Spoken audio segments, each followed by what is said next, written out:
어차피 곧 죽을 사람이잖아. 며느리의 차가운 목소리가 지금도 귓가에 맴돕니다. 그때만 해도 저는 정말 몰랐어요. 제 모든 재산을 빼앗고 요양원에 갇힐 뻔한 그 계획이 이 작은 도장에서 시작되었을 줄은요. 오늘도 끝까지 함께 해주세요. 여러분의 구독과 좋아요는 다음 이야기를 이어가는 큰 힘이 됩니다. 제 이름은 박영숙, 올해 74입니다. 남편과 사별한 지 벌써 5년이 흘렀고, 아들 준호와 며느리 미라, 그리고 손자 지훈이와 함께 이 집에서 살고 있습니다. 언젠가부터 가끔씩 깜빡하는 일들이 생겼는데, 어제 뭘 했는지, 며칠 전에 누구와 무슨 이야기를 했는지, 기억이 나지 않을 때가 많아졌습니다. 그런 제 상태를 누구보다 잘 아는 건 며느리 미라였습니다. 어머님, 요즘 많이 힘드시죠? 제가 어머님 건강관리 좀 도와드릴게요. 미라는 정말 효부였습니다. 결혼한 지 벌써 10년이 넘었는데도 저에게 늘 정중하고 친절했으니까요. 다른 집 시어머니들이 며느리 때문에 속 썩는 이야기를 할 때면 저는 항상 자랑스러웠습니다. 우리 며느리만큼 속 깊고 살뜰한 아이가 또 어디 있겠냐고 말이죠. 그런데 언제부터였을까요? 미라의 친절 속에서 뭔가 다른 것을 느끼기 시작한 건 말입니다. 일주일 전 일이었습니다. 미라가 거실 탁자 위에 서류 뭉치를 펼쳐놓고는 제게 다가왔습니다. 어머님 건강보험 관련 서류예요. 여기에 도장만 찍어주시면 돼요. 뭔 서류냐? 제가 서류를 들여다보려 하자 미라가 재빨리 말했습니다. 아, 복잡한 건 제가 다 알아봤으니까 걱정 마세요. 그냥 여기 빨간 동그라미 친 곳에만 도장 찍어주시면 돼요. 저는 미라가 가리키는 곳을 보았습니다. 빨간 볼펜으로 동그라미가 쳐진 곳이 있었고 그 옆에는 제 이름이 또박또박 적혀 있었습니다. 하지만 그 위쪽에 뭐라고 적혀 있는지는 미라의 손가락이 가려서 잘 보이지 않았습니다.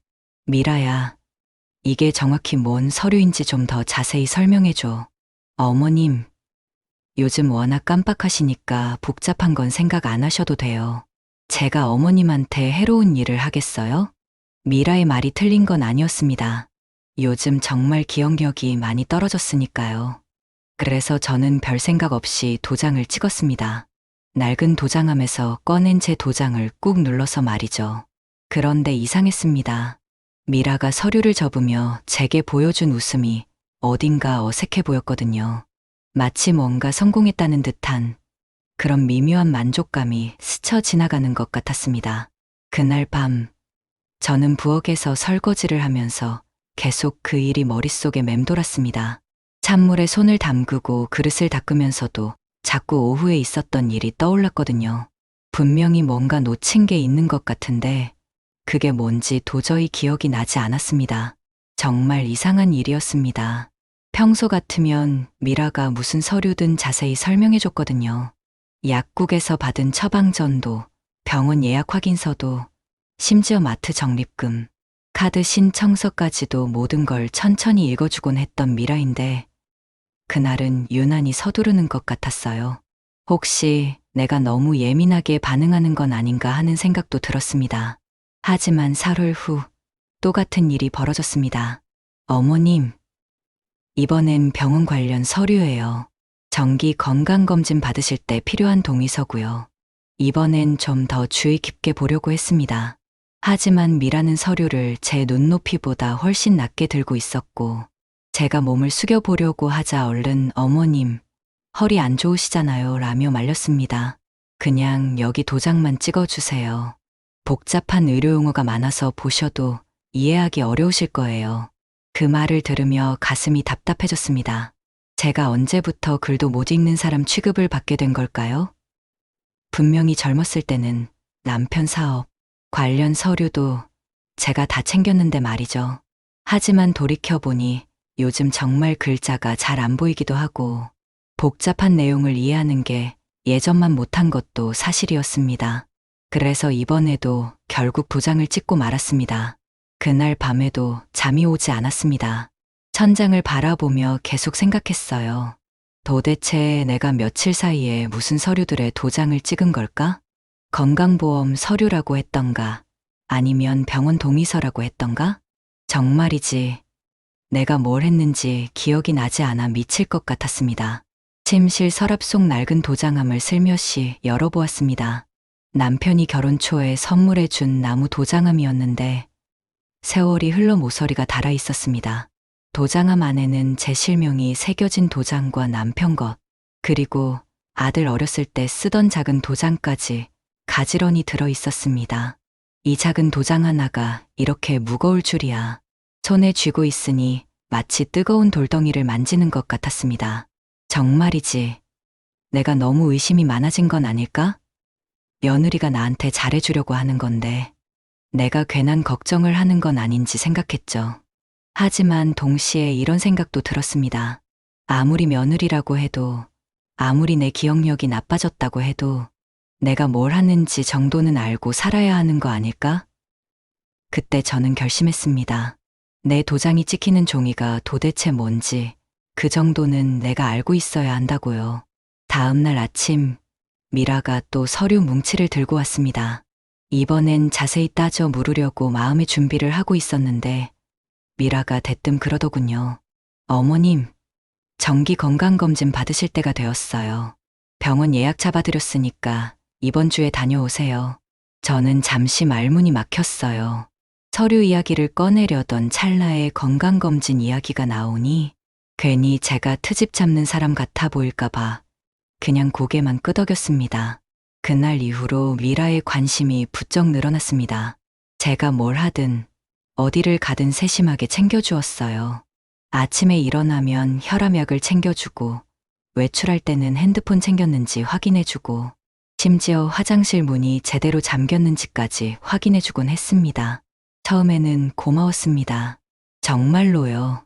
이렇게 세심하게 챙겨주는 며느리가 어디 있겠어요? 동네 할머니들에게 자랑할 만한 일이었죠. 그런데 시간이 지날수록 뭔가 답답한 기분이 들기 시작했습니다. 마치 제 모든 행동이 감시받고 있는 것 같은 느낌이랄까요? 특히 이상한 건 통장 이야기였습니다. 제가 평소 시장에서 용돈을 쓸 때면 지갑에서 현금을 꺼내 쓰곤 했는데 어느 날 미라가 제 지갑을 들여다보더니 걱정스러운 표정을 지었습니다.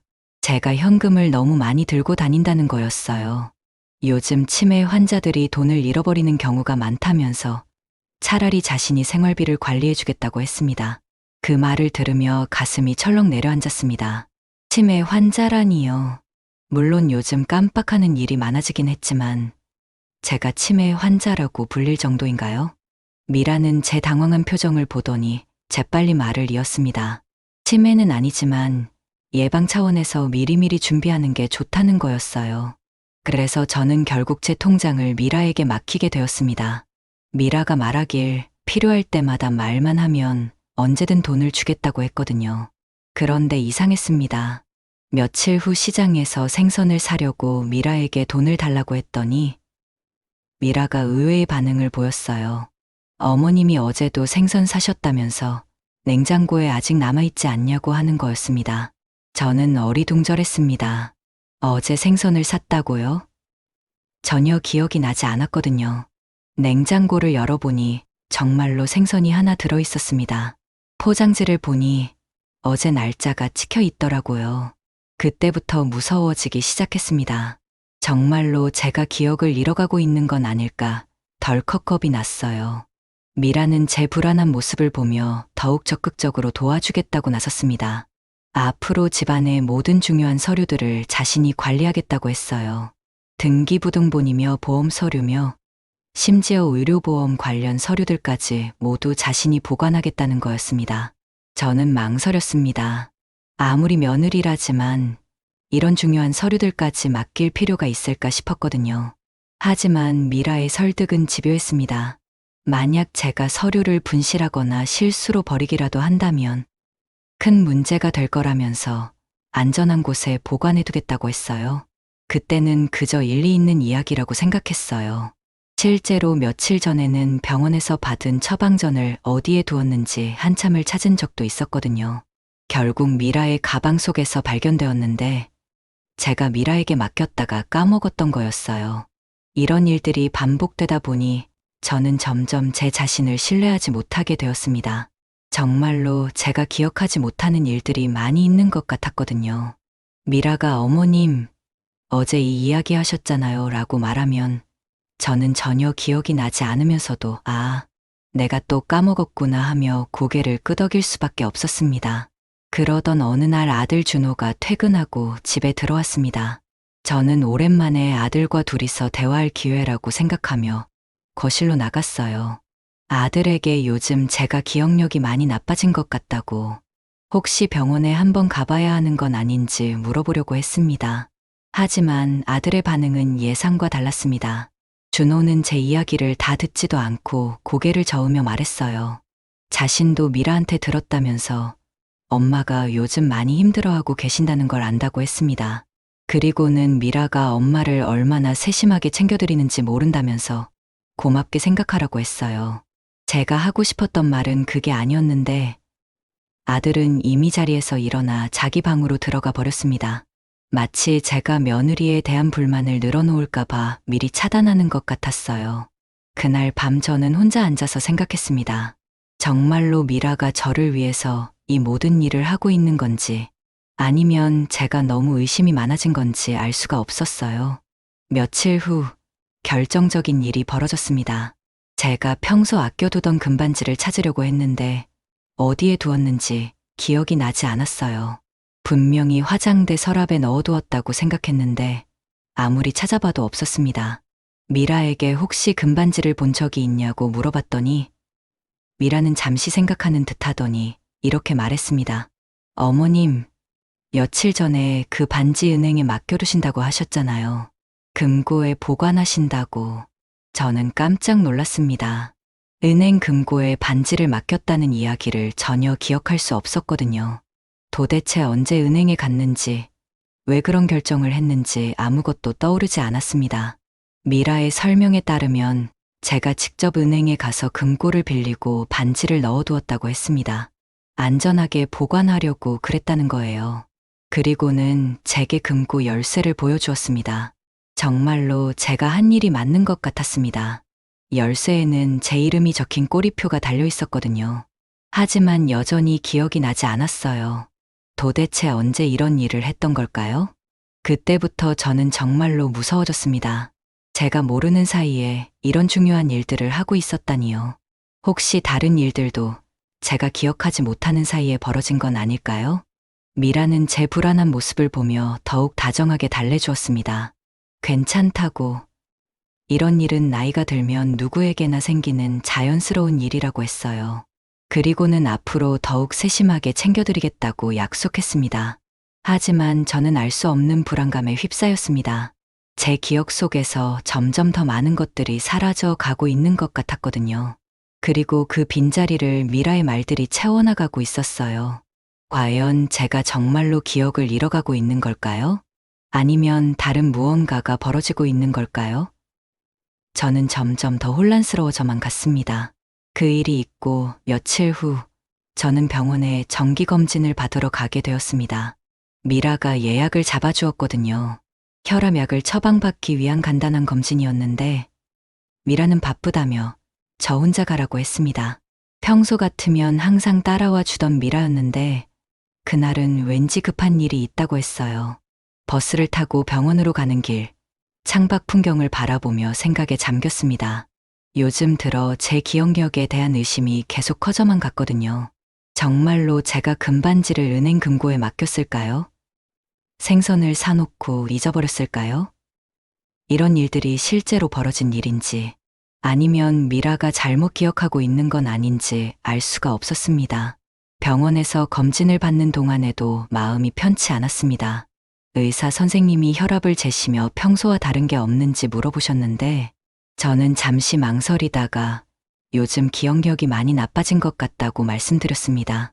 의사 선생님은 제 이야기를 조용히 들으시더니 나이가 들면 누구나 겪는 자연스러운 현상이라고 하셨어요. 하지만 걱정이 된다면 정밀 검사를 받아볼 수도 있다고 하시면서 가족과 상의해보라고 조언해 주셨습니다.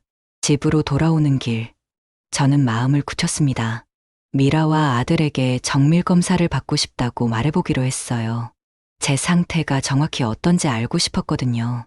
그런데 집 앞 골목에 들어서다가 이상한 광경을 목격했습니다. 미라가 우리 집 대문 앞에 서 있는데 옆에는 정장을 입은 중년 남성이 함께 있었어요. 그들은 무언가를 진지하게 이야기하고 있었습니다. 저는 모퉁이에 숨어서 지켜보았습니다. 뭔가 수상했거든요. 미라가 집에서 바쁜 일이 있다고 했는데 왜 집 밖에서 모르는 사람과 만나고 있는 걸까요? 잠시 후 그 남성이 서류 가방에서 두꺼운 봉투를 꺼내 미라에게 건네는 것이 보였습니다. 미라는 그 봉투를 받아들고는 고개를 끄덕이며 뭔가 확인하는 듯 했어요. 그 모습이 마치 중요한 거래를 하는 것처럼 보였습니다. 남성이 떠나고 난 후 미라는 주변을 둘러보더니 서둘러 집 안으로 들어갔습니다. 저는 심장이 두근거렸어요. 무슨 일인지 전혀 알 수 없었지만 분명히 수상한 거래가 벌어진 것 같았습니다. 미라가 받은 그 두꺼운 봉투가 계속 머릿속을 맴돌았어요. 몇 분 후에 저도 집에 들어갔습니다. 미라는 평상시와 다름없이 밝은 얼굴로 저를 맞았어요. 병원에서 어떠셨냐고, 의사 선생님이 뭐라고 하셨냐고 물어봤습니다. 마치 방금 전까지 집 밖에서 누군가를 만났던 일은 없었던 것처럼 자연스러웠어요. 저는 미라에게 방금 집 앞에서 누군가와 만나는 걸 봤다고 말할까 고민했습니다. 하지만 왠지 그러면 안 될 것 같은 직감이 들었어요. 미라가 굳이 숨긴 일이라면 분명 이유가 있을 거라고 생각했거든요. 그날 밤, 저는 잠이 오지 않았습니다. 계속해서 낮에 본 광경이 머릿속을 맴돌았어요. 정장을 입은 남성, 두꺼운 봉투, 그리고 미라의 진지한 표정. 모든 것이 심상치 않아 보였습니다. 며칠 후, 저는 용기를 내어 은행에 가보기로 했습니다. 정말로 제가 금고를 빌렸는지 확인해보고 싶었거든요. 미라 몰래 나간 것이 조금 미안했지만 제 기억이 맞는지 확인하지 않고는 잠을 잘 수가 없었어요. 은행 직원에게 금고 이용 내역을 물어봤더니 정말로 제 이름으로 금고가 개설되어 있다고 했습니다. 며칠 전에 개설되었다고 하더라고요. 그런데 이상한 건 제가 직접 와서 개설한 게 아니라 대리인이 왔다는 거였어요. 대리인이 누구냐고 물어보니 며느리분이라고 했습니다. 제 도장과 신분증을 가지고 와서 대신 처리해줬다고 하더라고요. 저는 깜짝 놀랐습니다. 미라가 제 도장으로 금고를 개설했다니요. 하지만 은행 직원은 전혀 이상하게 생각하지 않는 것 같았어요. 요즘 나이 드신 분들은 자주 며느리나 아들이 대신 와서 처리하는 경우가 많다고 하면서 법적으로도 아무 문제 없는 일이라고 설명해 주었습니다. 집으로 돌아오는 길, 저는 머리가 복잡했습니다. 미라가 제 도장으로 금고를 만들었다는 게 잘못된 일은 아니에요. 오히려 제가 깜빡할 수도 있으니 미리 안전하게 처리해 준 것일 수도 있고요. 하지만 왜 제게 미리 말해주지 않았을까요? 그리고 왜 제가 직접 한 일처럼 말했을까요? 집에 도착해서 미라에게 은행에 다녀왔다고 말했습니다. 그리고 금고 일에 대해 물어봤어요. 그때 미라의 표정이 잠시 굳어지는 것 같았습니다. 하지만 곧 이렇게 말했어요. 제가 금고를 만들고 싶다고 했는데 직접 가시기 어려워하셔서 대신 해드린 거라고 했습니다. 그리고는 제가 또 잊어버리신 거라며 걱정스러운 표정을 지었어요. 어머님, 요즘 정말 많이 힘드시는 것 같아요. 이런 중요한 일들을 자꾸 잊어버리시니까. 미라의 말을 들으며 저는 또다시 혼란스러워졌습니다. 정말로 제가 그런 말을 했는지 전혀 확신할 수 없었거든요. 아무리 기억을 되짚어봐도 그런 대화를 나눈 적이 없는 것 같았는데 혹시 제 상태가 생각보다 심각한 건 아닐까 하는 불안감이 밀려왔습니다. 그 후로 며칠이 더 지났습니다. 저는 점점 더 제 자신을 의심하게 되었어요. 미라가 말하는 것들이 사실인지 확인할 방법이 없었거든요. 제 기억만으로는 도저히 확신할 수 없었습니다. 그러던 중 또 다른 일이 벌어졌습니다. 제가 우연히 미라의 가방에서 여러 장의 서류를 보게 된 거예요. 미라가 화장실에 간 사이에 거실 탁자 위에 가방을 두고 갔는데 가방이 열려 있어서 안에 서류들이 보였습니다. 호기심에 살짝 들여다보니 제 이름이 적힌 서류들이 여러 장 있었어요. 뭔지 자세히 보려고 했는데 그때 미라가 화장실에서 나왔습니다. 미라는 제가 자신의 가방을 들여다보고 있는 것을 보고 잠깐 당황하는 듯 했어요. 하지만 금세 평온한 표정으로 돌아오며 가방을 정리했습니다. 제게 뭘 보고 있었냐고 물어보더군요. 저는 그냥 서류들이 보여서 궁금했다고 대답했어요. 그러자 미라는 웃으며 말했습니다. 어머니 건강검진 관련 서류들이라고, 곧 병원에 제출해야 하는 것들이라고 했어요. 그리고는 복잡한 의료 서류들이니까 제가 볼 필요는 없다고 했습니다. 하지만 저는 뭔가 이상한 느낌이 들었어요. 그 서류들이 정말 건강검진 관련 서류인지 의심스러웠거든요. 제 이름이 적힌 서류가 그렇게 많이 필요할 이유도 없어 보였고요. 그날 밤, 저는 혼자 앉아서 지난 몇 주간 일어난 일들을 차근차근 정리해봤습니다. 잦아진 서류 서명 요청, 통장과 중요 서류들의 관리권 이전, 금반지와 금고 이야기, 그리고 오늘 본 수상한 서류들까지 하나하나는 모두 그럴듯한 이유가 있었어요. 제 건강과 안전을 위해서라는 미라의 설명도 틀린 말은 아니었고요. 하지만 모든 것을 종합해보니 뭔가 이상했습니다.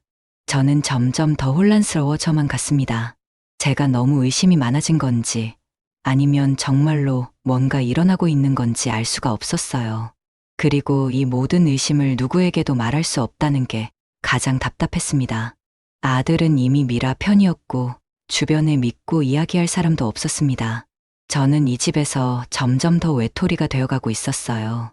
제가 느끼는 이 불안감이 정당한 건지 아니면 정말로 제가 이상해지고 있는 건지 확신할 수 없었습니다. 그 후 며칠이 지난 어느 날 병원에서 연락이 왔습니다. 지난번 검진에서 혈압약 조절이 필요하다며 다시 한번 오라는 거였어요.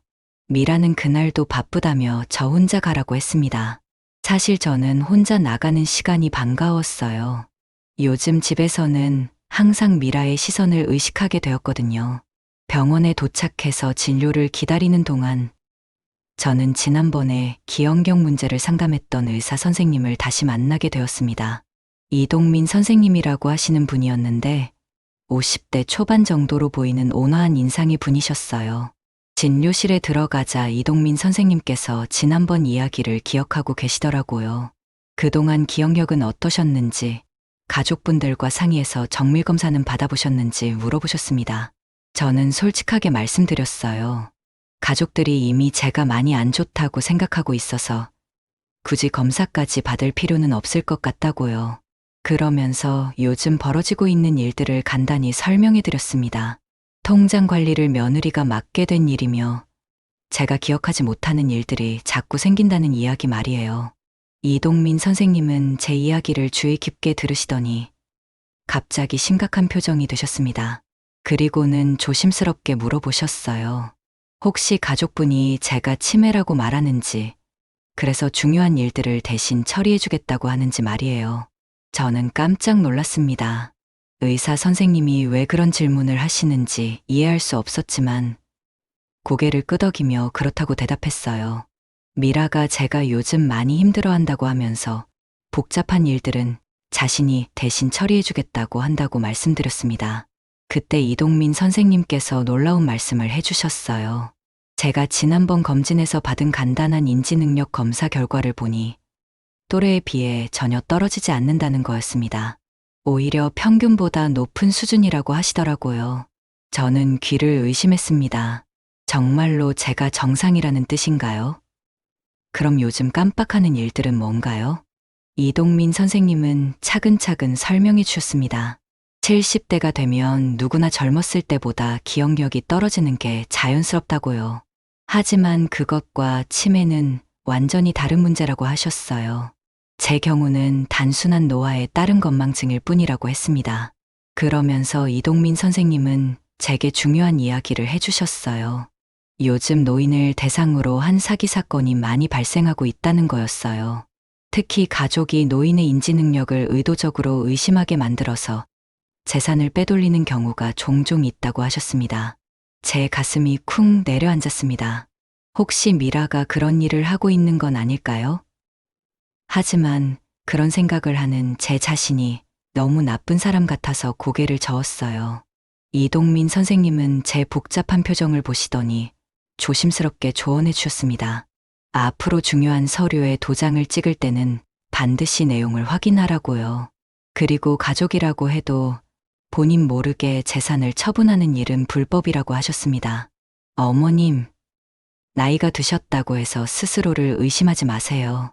어머님은 충분히 정상적인 판단력을 갖고 계십니다.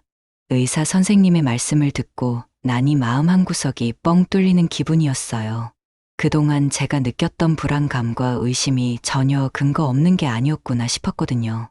병원을 나오는 길에 저는 지난 몇 주간의 일들을 다시 생각해 봤습니다.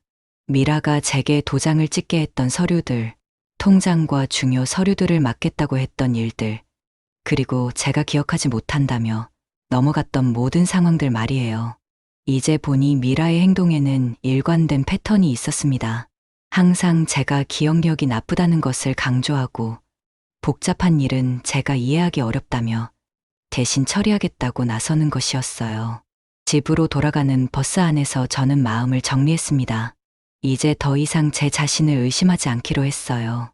의사 선생님 말씀처럼 저는 충분히 정상적인 판단력을 갖고 있었으니까요. 하지만 동시에 조심해야겠다는 생각도 들었습니다. 만약 정말로 미라가 저를 이용하려고 한다면 제가 의심하고 있다는 걸 들키면 안 될 테니까요. 집에 도착하니 미라가 반갑게 맞아주었습니다. 병원에서 어떠셨는지, 의사 선생님이 뭐라고 하셨는지 물어보더라고요. 저는 별일 없다고, 그냥 혈압약만 처방받았다고 대답했어요. 그런데 이상한 건 미라의 반응이었습니다. 평소 같으면 제 건강에 대해 더 자세히 물어봤을 텐데 그날은 그냥 다행이라고만 하고 말더라고요. 마치 제가 의사와 다른 이야기를 나누지 않았기를 바라는 것 같았어요. 저녁 식사 시간이 되어서 아들 준호가 퇴근했습니다. 미라는 평상시처럼 아들에게 제가 오늘 병원에 다녀왔다고 이야기했어요. 그리고는 제가 요즘 더 많이 깜빡한다며 걱정스럽다고 했습니다. 아들은 고개를 끄덕이며 미라의 이야기에 동조했어요. 엄마가 나이가 드시니 자연스러운 일이라면서 미라가 잘 챙겨주고 있어서 다행이라고 했습니다. 저는 그 순간 이동민 선생님의 말씀이 떠올랐어요. 제가 충분히 정상적인 판단력을 갖고 있다는 말씀 말이에요. 저는 용기를 내어 아들에게 말했습니다. 의사 선생님이 제 상태는 또래에 비해 전혀 나쁘지 않다고 하셨다고요. 그 말을 듣자 미라의 표정이 순간 굳어지는 것이 보였습니다. 하지만 곧 웃음을 지으며 말했어요. 의사들은 환자를 안심시키려고 그렇게 말하는 경우가 많다고, 실제로는 조심해야 한다고 했습니다. 아들도 미라 편에 섰어요. 의사 말만 믿고 방심하면 안 된다면서 그래도 미라가 챙겨주니까 안심이라고 했습니다. 저는 더 이상 말하지 않았어요. 어차피 제 말을 믿지 않을 게 뻔했거든요. 하지만 마음속으로는 확신했습니다. 제가 느끼는 이상한 감정들이 결코 근거 없는 게 아니라는 것을요. 그날 밤, 저는 이동민 선생님의 조언을 떠올리며 계획을 세웠습니다. 앞으로는 미라가 가져오는 모든 서류를 꼼꼼히 확인하기로 했어요. 그리고 제가 도장을 찍은 일들을 따로 기록해두기로 했습니다. 더 이상 제 자신을 의심하지 않겠어요. 이동민 선생님 말씀처럼 저는 충분히 정상적인 판단력을 갖고 있었으니까요. 이제 제가 해야 할 일은 그 판단력을 믿고 진실을 밝혀내는 것이었습니다. 비로소 저에게도 든든한 조력자가 생겼다는 생각이 들었어요. 이동민 선생님이라는 분이 제 편에서 진실을 말해주셨으니까요. 이제 저는 더 이상 혼자가 아니었습니다. 과연 앞으로 어떤 일들이 벌어질까요? 그리고 제가 품고 있는 의심들이 사실로 드러날까요? 저는 두렵기도 했지만 동시에 진실을 알고 싶다는 마음이 더 컸습니다. 이동민 선생님의 조언을 들은 후 저는 마음을 굳게 먹었습니다. 더 이상 제 자신을 의심하지 않고 직접 진실을 확인해 보기로 했어요. 가장 먼저 해야 할 일은 제 집의 등기부등본을 확인하는 것이었습니다. 미라가 제 도장으로 여러 서류에 사인을 하게 했던 일들이 계속 마음에 걸렸거든요. 혹시 그 중에 집과 관련된 서류가 있었던 건 아닐까 하는 불안감이 들었어요. 며칠 후 미라가 시장에 간 사이에 저는 조용히 집을 나섰습니다. 동사무소까지 가는 길이 멀어서 버스를 2번이나 갈아타야 했지만 꼭 확인하고 싶었어요. 동사무소에서 등기부등본을 발급받는 일은 생각보다 간단했습니다. 신분증만 보여주면 되었거든요. 직원이 서류를 건네주며 친절하게 설명해 주었는데 제 손이 미세하게 떨리고 있다는 걸 그때야 느꼈어요. 서류를 받아든 순간 저는 그 자리에서 주저앉을 뻔했습니다. 소유자 이름란에 김미라라고 적혀 있었거든요. 제 이름인 박영숙이 있어야 할 자리에 며느리 이름이 선명하게 찍혀 있었어요. 더 충격적인 건 명의 변경 날짜였습니다. 불과 2주 전이었어요. 미라가 제게 건강보험 관련 서류라며 도장을 찍게 했던 바로 그 시기였습니다. 저는 한참 동안 그 서류를 뚫어져라 바라보았습니다. 제가 평생 살아온 집, 남편과 함께 꾸린 우리 가정의 터전이 이미 며느리 소유가 되어 있다니 믿을 수가 없었어요. 동사무소 의자에 앉아서 서류를 다시 한번 천천히 읽어봤습니다. 증여라고 되어 있더라고요. 제가 며느리에게 집을 증여했다는 내용이었어요. 그리고 제 도장이 선명하게 찍혀 있었습니다. 집으로 돌아오는 길, 저는 머리가 하얘졌어요. 정말로 제가 그런 서류에 도장을 찍었다는 건가요? 미라가 건강보험 서류라고 했던 그 종이가 실제로는 집 명의를 넘기는 증여서였던 건가요? 아니에요. 분명히 그게 아니었어요. 제가 아무리 깜빡한다고 해도 집을 넘긴다는 그런 중요한 이야기를 미라가 했다면 기억이 났을 거예요. 미라는 분명히 다른 서류라고 속였습니다. 집에 도착했을 때 미라는 시장에서 돌아와 부엌에서 저녁 준비를 하고 있었어요. 평상시와 다름없는 모습으로 말이에요. 저는 등기부등본을 손에 쥔 제 거실에 앉았습니다. 어떻게 이야기를 꺼내야 할지 고민했어요. 직접적으로 따져 물어야 할까요? 아니면 돌려서 물어봐야 할까요? 결국 저는 가장 솔직한 방법을 택했습니다. 미라야, 우리 집 등기부를 확인해 봤는데 명의가 내 이름으로 되어 있더구나. 부엌에서 나오던 미라의 발걸음이 잠시 멈췄습니다. 그리고는 아무렇지 않다는 듯이 거실로 들어와 제 앞에 앉았어요. 미라의 반응은 예상했던 것과 달랐습니다. 당황하거나 변명을 하는 대신 오히려 당연하다는 듯한 표정을 지었거든요. 그리고는 차분하게 설명했습니다. 어머님이 직접 하자고 하셨다고, 세금 문제도 있고 나중에 상속받을 바에는 미리 증여받는 게 낫다고 하셨다고 했어요. 저는 고개를 저었습니다. 그런 이야기를 한 기억이 전혀 없었거든요. 미라는 제 반응을 보더니 한숨을 쉬며 말했어요. 어머님이 또 잊어버리셨다고, 요즘 정말 심각한 것 같다고 했습니다. 그 순간 저는 화가 치밀어 올랐어요. 미라가 제 기억력 문제를 핑계로 모든 걸 정당화하려고 한다는 게 느껴졌거든요. 저는 등기부등본을 미라에게 보여주며 말했습니다. 제가 도장을 찍은 서류가 집 증여서였다는 걸 알았냐고. 미라는 분명히 건강보험 관련 서류라고 했지 않았냐고 따져 물었어요. 미라의 표정이 순간 굳어졌습니다. 하지만 곧 억울한 표정으로 바뀌더라고요. 자신은 분명히 집 증여 이야기를 했다고, 어머님이 좋다고 하셔서 진행한 거라고 주장했어요. 그러면서 미라는 오히려 저를 몰아붙이기 시작했습니다. 어머님이 요즘 얼마나 많은 걸 잊어버리시는지 모른다고, 어제 한 이야기도 오늘 기억 못 하신다고 했어요. 그러니까 이런 중요한 이야기도 잊어버리시는 거라고 했습니다. 저는 억울했어요. 제가 정말로 그런 말을 했을까요?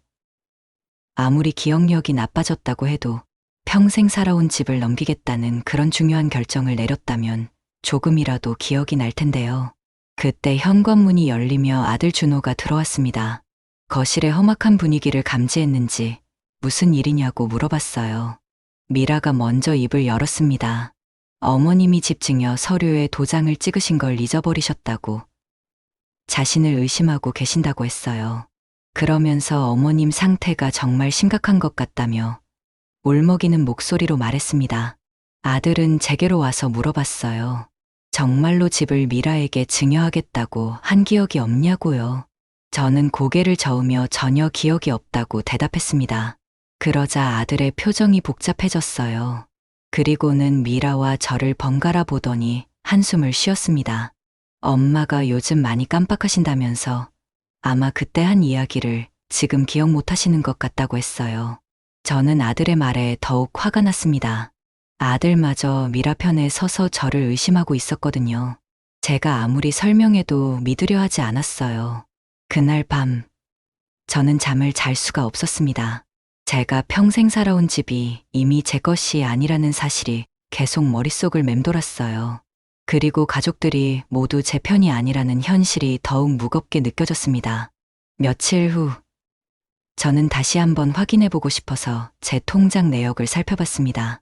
미라가 관리하고 있다고 했지만 인터넷 뱅킹은 제가 직접 할 수 있었거든요.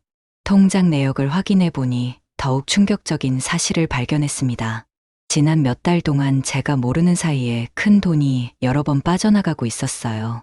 미라가 생활비 명목으로 인출했다고 되어 있었지만 금액이 너무 컸습니다. 한 달에 몇십만 원씩 나가고 있었어요. 저희 집 생활비로는 턱없이 많은 금액이었습니다. 도대체 미라가 이 돈을 어디에 쓰고 있는 걸까요? 저는 그 순간 모든 것이 명확해졌습니다. 미라가 제 기억력 문제를 핑계로 집 명의를 자신으로 바꾸고 제 통장에서 돈을 빼내고 있었던 거예요. 그리고 가족들은 모두 미라의 말만 믿고 있었습니다. 이제 더 이상 의심할 여지가 없었어요. 미라는 처음부터 계획적으로 제 재산을 노리고 있었던 겁니다. 그리고 저를 치매 환자로 몰아가면서 모든 걸 정당화하려고 했던 거고요. 하지만 이제 어떻게 해야 할까요?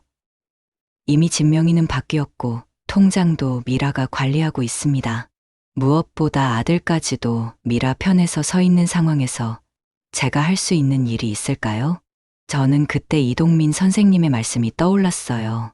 제가 충분히 정상적인 판단력을 갖고 있다는 말씀, 그리고 이런 일은 불법이라는 말씀 말이에요. 네, 이제 더 이상 당하고만 있을 수는 없었습니다.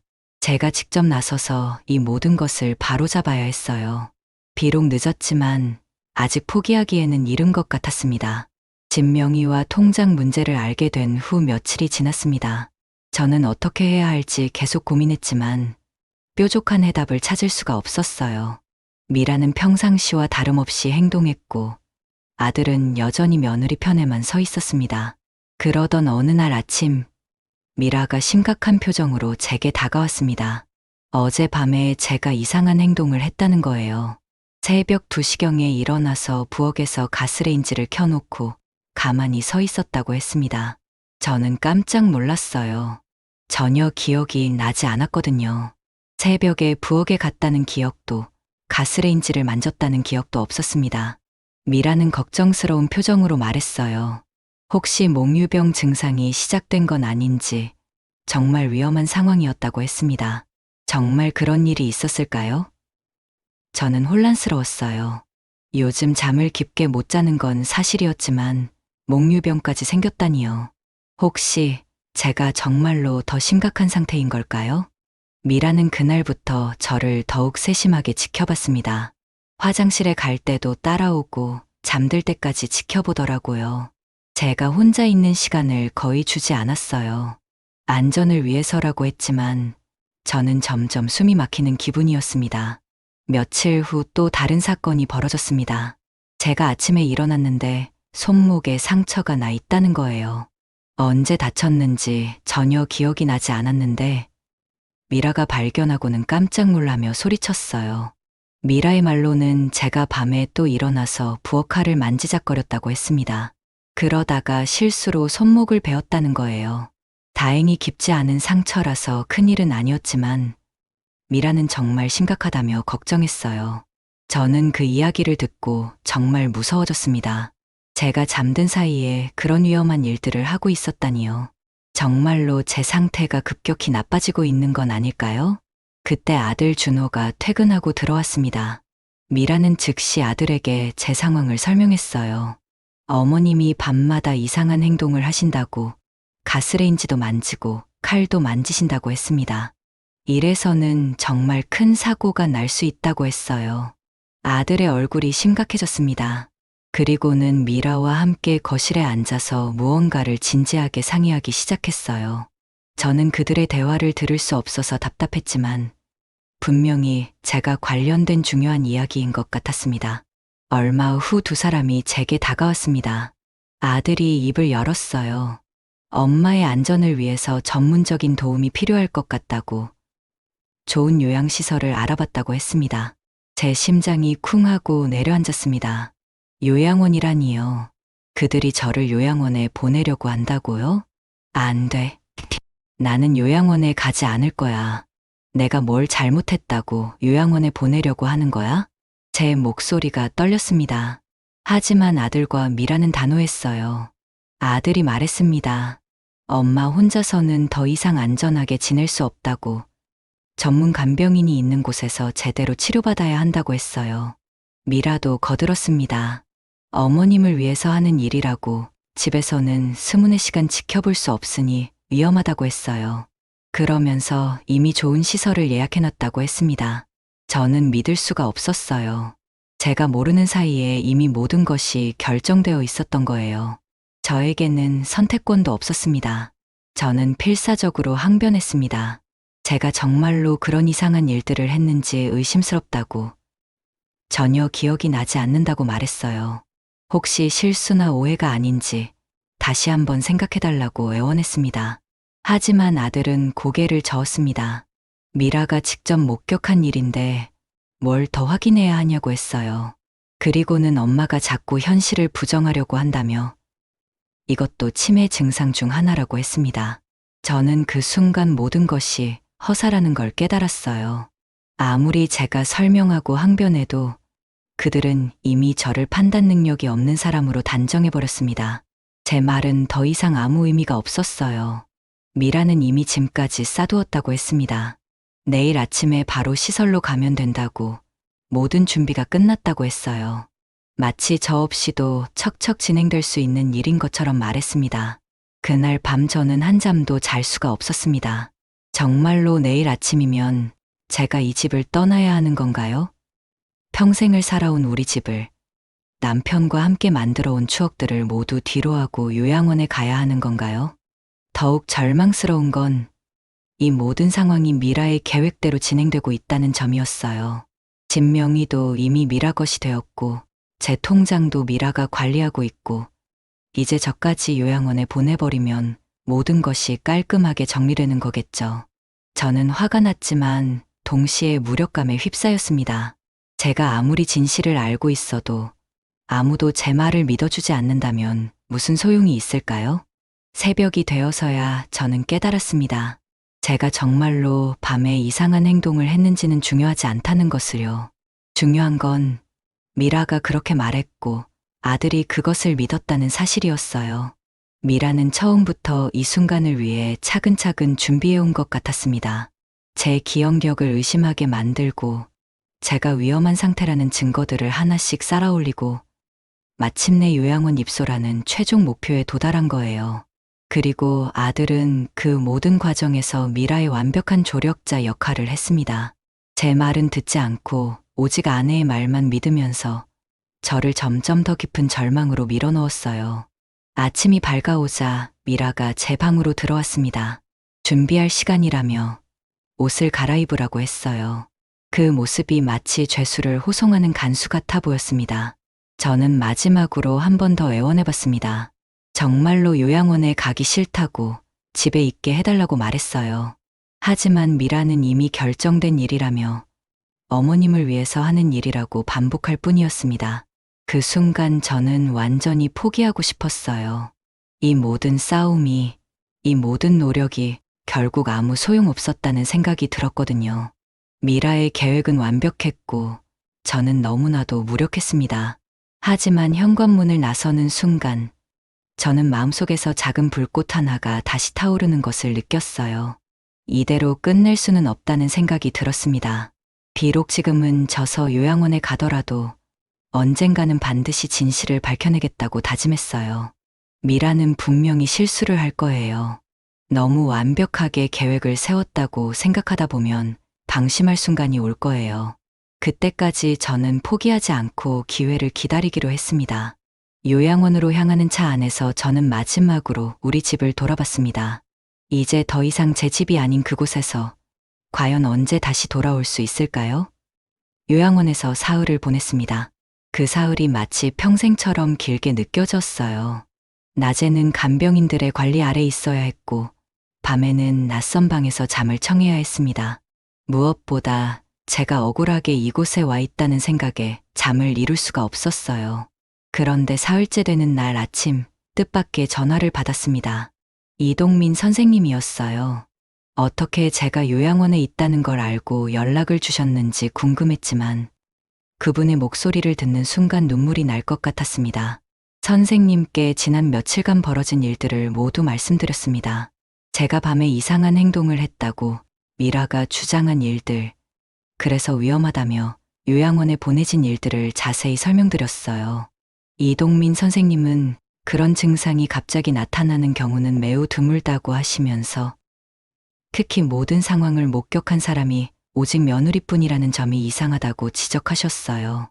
그리고는 집에 증거가 될 만한 것들이 남아있다면 꼭 확보해야 한다고 조언해 주셨습니다. 그때 저는 문득 생각났습니다. 제가 무의식적으로 해왔던 일들 말이에요. 미라의 수상한 행동을 감지할 때마다 오래된 카세트 녹음기로 대화를 몰래 녹음했던 것, 중요해 보이는 서류들을 복사해서 숨겨둔 것들이 있었어요. 당시에는 왜 그런 행동을 했는지도 모르겠고, 심지어 그런 일을 했다는 것도 가끔 까먹곤 했는데, 지금 생각해보니 제 본능이 위험을 감지하고 있었던 것 같았습니다. 이동민 선생님의 도움으로 저는 그날 오후에 요양원을 나올 수 있었습니다. 의학적으로 요양원 입소가 필요한 상태가 아니라는 소견서를 받았거든요. 그리고 선생님이 소개해 주신 김 변호사님과 함께 집으로 향했습니다. 집에 도착했을 때 미라와 아들은 없었습니다.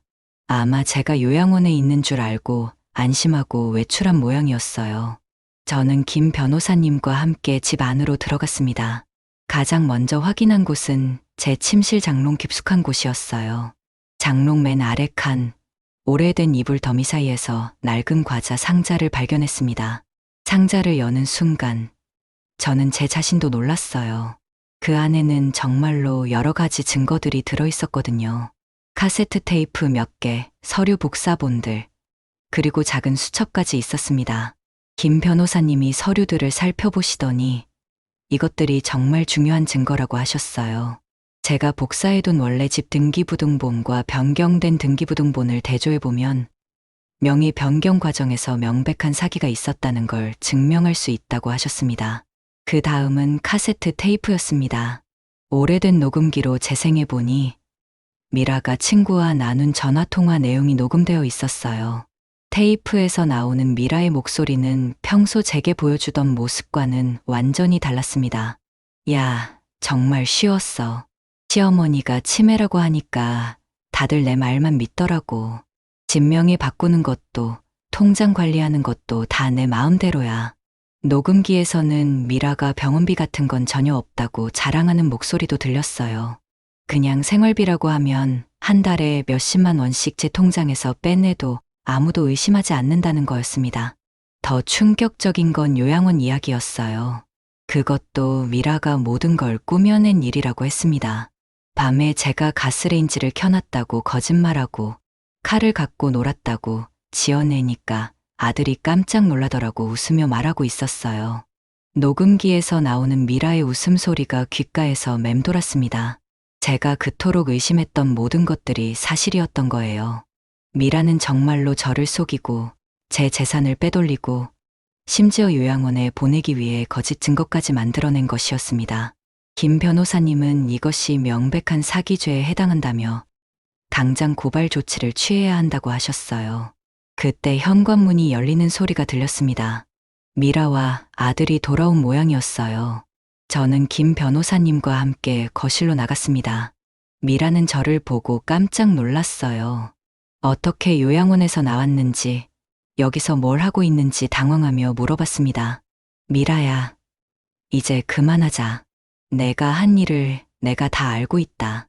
저는 녹음기와 서류들을 테이블 위에 올려놓았습니다. 미라의 얼굴이 순간 하얗게 변했어요. 김 변호사님이 자신을 소개하시며 지금부터 하는 말은 모두 법적 증거로 사용될 수 있다고 통보하셨습니다. 미라는 당황한 나머지 그건 농담으로 한 말이라고, 오해라고 변명했어요. 하지만 저는 더 이상 속지 않았습니다. 진명의를 바꾸고 돈을 빼돌린 게 농담이냐고 따져 물었죠.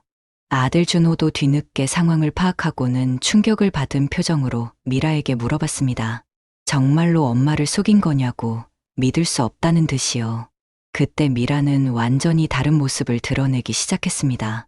그래, 맞아. 내가 뭘 잘못했는데? 어차피 곧 죽을 사람이잖아. 그 재산 내가 미리 관리하는 게 뭐가 잘못된 거야?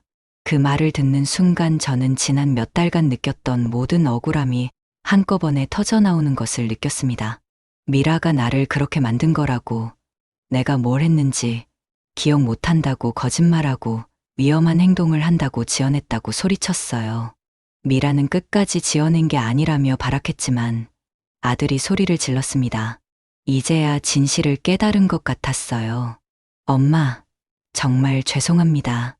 제가 미라 말만 믿고 엄마 말은 들으려고 하지 않았어요.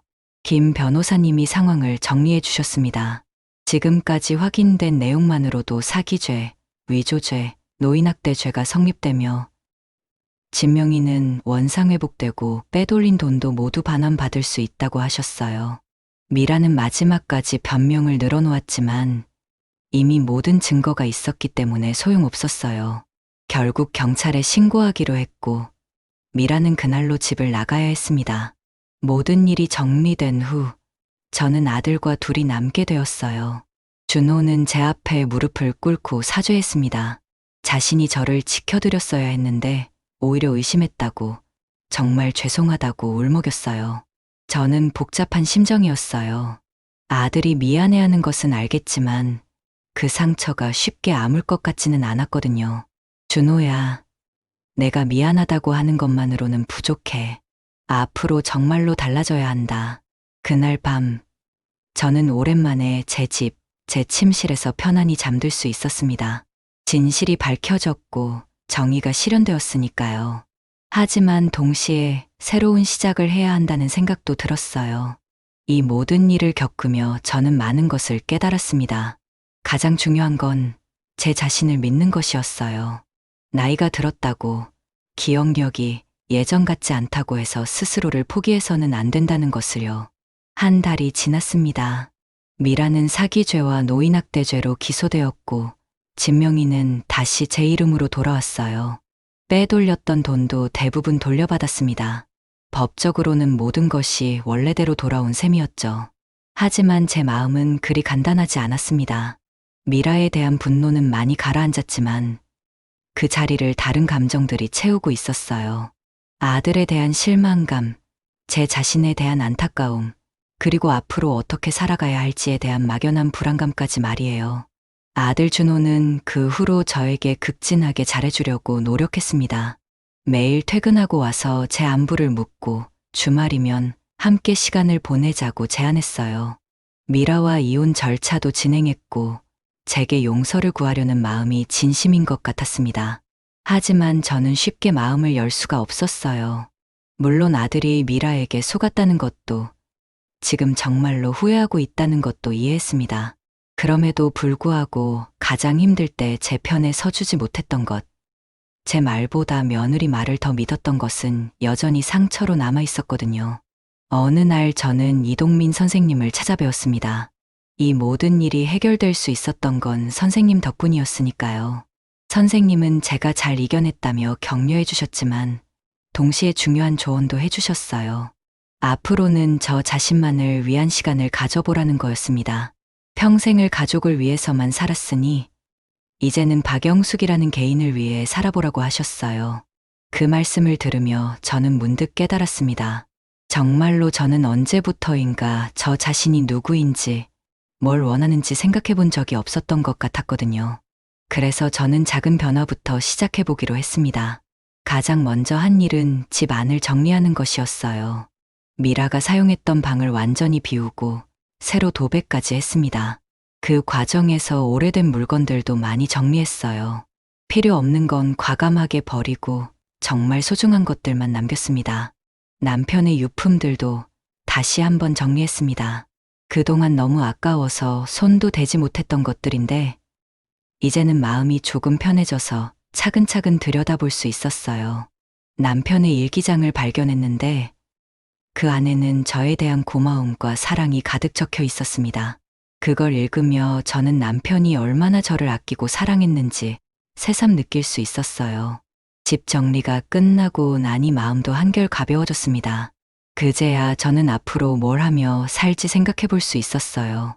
가장 먼저 떠오른 건 공부였습니다. 젊었을 때 형편이 어려워서 제대로 배우지 못했던 것들을 이제라도 배워보고 싶었어요. 동네 평생교육원에서 한글 교실을 운영한다는 소식을 듣고 등록했습니다. 처음에는 어색했지만 저와 비슷한 나이의 할머니들이 열심히 공부하는 모습을 보며 용기가 났어요. 그리고 봉사활동도 시작했습니다. 저처럼 혼자 사는 독거노인분들을 위한 밑반찬 나눔 봉사였는데 제가 평생 해왔던 요리 실력이 드디어 제 것이 아닌 다른 분들을 위해 쓰이는 기분이 뜻깊었어요.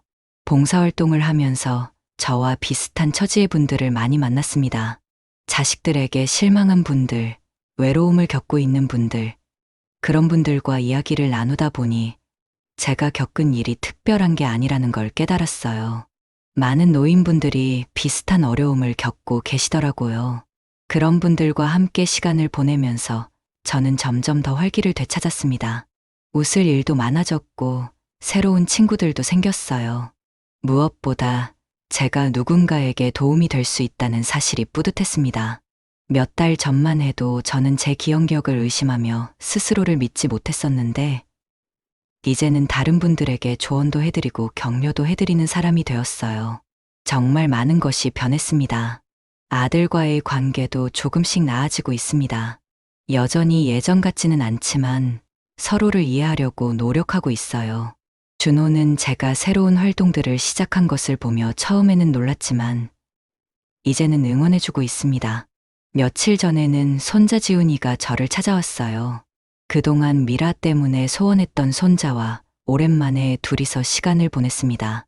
지훈이는 엄마가 할머니에게 나쁜 짓을 했다는 걸 알고 있다면서 할머니에게 미안하다고 했어요. 그 아이 손을 잡고 있으니 마음이 따뜻해졌습니다. 저는 지훈이에게 말했어요. 어른들의 잘못 때문에 상처받지 말라고. 할머니는 지훈이를 변함없이 사랑한다고요. 그 아이가 환하게 웃는 모습을 보니 이 모든 일이 완전히 헛되지는 않았다는 생각이 들었습니다. 가끔 밤에 혼자 있을 때면 지난 일들이 떠오르기도 해요. 미라에게 속았던 기억, 가족들에게 의심받았던 서러움, 요양원에서 보낸 절망적인 시간들 말이에요. 그럴 때면 여전히 마음이 아프긴 합니다. 하지만 이제는 그 아픔에 머물러 있지 않아요. 대신 제가 얼마나 강한 사람인지, 얼마나 지혜로운 사람인지 새삼 깨닫게 됩니다. 위기의 순간에 무의식적으로나마 증거를 남겨둔 것, 끝까지 포기하지 않고 진실을 밝혀낸 것, 모든 게 제 안에 있던 힘이었거든요. 이제 저는 더 이상 누군가의 그늘에 가려져 사는 사람이 아닙니다. 박영숙이라는 이름으로 제 의지대로 제가 원하는 방식으로 살아가는 사람이에요. 앞으로도 쉽지 않은 일들이 있을 거예요. 나이가 들수록 몸도 마음도 약해질 수 있고 외로운 순간들도 찾아올 거예요. 하지만 이제 저는 그런 일들을 두려워하지 않습니다. 제가 저를 믿고 있으니까요. 어제는 평생교육원에서 컴퓨터 기초반 수업을 듣기 시작했어요. 손자 지훈이에게 이메일도 보내고 영상통화도 해보고 싶거든요. 젊은 선생님이 천천히 알려주시는데 생각보다 재미있더라고요. 이런 새로운 도전들이 제게는 큰 기쁨입니다. 74살에 시작하는 새로운 배움, 새로운 만남, 새로운 꿈들. 늦었다고 생각할 수도 있지만 저는 지금이 딱 좋은 때라고 생각해요. 오늘도 저는 새로운 하루를 시작합니다. 제 손으로 만든 아침을 먹고 평생교육원에 가서 공부를 하고 오후에는 봉사활동을 할 예정이에요. 저녁에는 새로 사귄 친구와 함께 산책을 하기로 했고요. 이 모든 일정들이 오로지 제 선택이고 제 의지라는 게 얼마나 소중한지 모릅니다. 더 이상 누군가의 눈치를 보며 살 필요도 누군가의 허락을 받을 필요도 없어요. 창밖으로 아침 햇살이 들어옵니다. 새로운 계절이 시작되고 있어요. 그리고 저희 새로운 인생도 이제 막 시작되었습니다. 비록 많이 늦었지만 아직 늦지 않았다고 생각해요. 박영숙의 진짜 이야기는 이제부터 시작입니다. 구독과 좋아요로 다음 이야기도 함께 해주세요.